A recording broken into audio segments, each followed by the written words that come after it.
नियंत्रणासाठी आता राज्यस्तरीय विशेष तपासणी पथक। मुख्यमंत्री देवेंद्र फडणवीस यांचे निर्देश। विशेष मदत कक्षामार्फत रुग्णालयातील कारभाराची सखोल तपासणी होणार।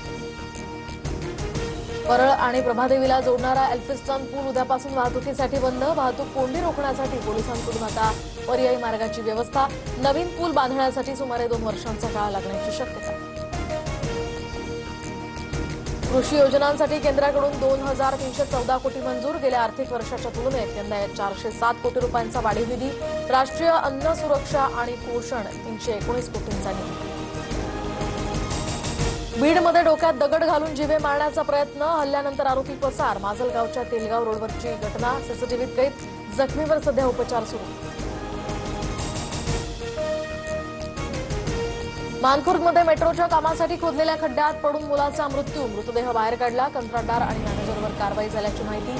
पोलिसांकडून अधिकचा तपास सुरू।